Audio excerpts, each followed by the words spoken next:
Hello friends, welcome to our channel Tamil Exams. Tamil Nadu அஞ்சல் துறை சார்பாக வெளியிட்டிருக்கக்கூடிய பல்வேறு பணியிடங்களை நிரப்புவதற்கான அப்ளிகேஷனுக்கான லாஸ்ட் டேட் இன்க்ரீஸ் பண்ணிருக்காங்க. அத குறித்து இந்த வீடியோல பார்க்கலாம் வாங்க.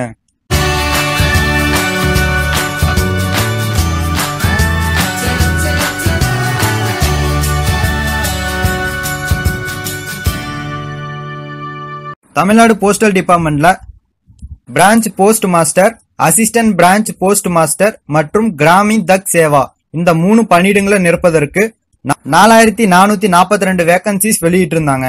அதற்கு அப்ளை பண்றதுக்கு லாஸ்ட் டேட் 15ஆம் தேதின்னு சொல்லியிருந்தாங்க. ஆனா சர்வர் ஒர்க் ஆகாத காரணத்தினால அதற்கான லாஸ்ட் டேட் இன்க்ரீஸ் பண்ணிருக்காங்க. அத குறித்து பார்க்கலாம் வாங்க. www.appost.in/gdsonline அப்படின்ற அந்த வெப்சைட் உடைய ஹோம் பேஜுக்கு போயிருங்க. அதுல பாத்தீங்கன்னா முன்னாடியே உங்களுக்கு டிஸ்பிளேல பிளாஷ் ஆயிட்டு இருக்கும். அதை நான் உங்களுக்கு ஜூம் பண்ணி காட்டியிருக்கேன் பாருங்க. Registration and fees payment last date extended up to 18/4/2019. 18ஆம் தேதி வரை நீங்க ரிஜிஸ்டர் பண்ணிக்கலாம். ரிஜிஸ்டர் பண்ணதுக்கு அப்புறமா தேவையான டாக்குமெண்ட்ஸ் எல்லாம் வாங்கிக்கிங்க. வாங்கிட்டு அதற்கு அப்ளை பண்றதுக்கான அந்த அப்ளிகேஷனை நீங்க சப்மிட் பண்றதுக்கான லாஸ்ட் டேட் 21ஆம் தேதி. 18ஆம் தேதிக்குள்ள ரிஜிஸ்டர் பண்ணிருங்க. 21ஆம் தேதிக்குள்ள அப்ளை பண்ணா போதும். அந்த ஹோம் பேஜ்லயே பாத்தீங்கன்னா கீழே ஸ்க்ரோல் பண்ணிட்டு வந்தீங்கன்னா ஸ்டெப்ஸ் 2 அப்ளை அப்படின்னு இருக்கும். நீங்க இப்பதான் ஃபர்ஸ்ட் டைம் வரீங்க அப்படின்னா ரிஜிஸ்டர் ஹியர் அப்படின்ற டேபை கிளிக் பண்ணுங்க. அதை கிளிக் பண்ணதும் அடுத்த பேஜ் உங்களுக்கு இப்படிதான் வரும்.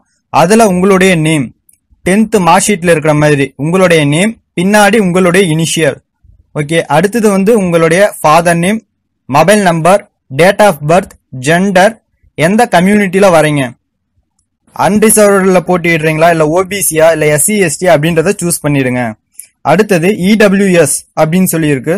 நீங்க எக்கனாமிக்கலி வீக்கர் செக்ஷனுக்குள்ள வந்தீங்கன்னா எஸ் கொடுங்க, இல்லைன்னா நோ கொடுங்க. சோ அடுத்து கீழே ஸ்க்ரோல் பண்ணிட்டே வந்தீங்கன்னா மாற்றுத்திறனாளி அப்படின்ற ஆப்ஷன் இருக்கு. இருந்தா எஸ் கொடுங்க, இல்லைன்னா நோ கொடுத்துட்டு நீங்க எந்த சர்க்கிள்ல 10th பாஸ் பண்ணீங்க அப்படின்றத சூஸ் பண்ணுங்க. அதே போல உங்களுடைய போர்டு 10th பாஸ் பண்ண வருஷம், அதுக்கப்புறம் 10th சர்டிபிகேட் நம்பரை என்டர் பண்ணுங்க. ரிஜிஸ்டர் நம்பரை என்டர் பண்ணாதீங்க. அப்படி பண்ணிட்டீங்கன்னா உங்களால அகைன் சேஞ்ச் பண்ண முடியாது. நீங்க எவ்வளவு தூரம் கஷ்டப்பட்டது வேஸ்ட் ஆயிரும்.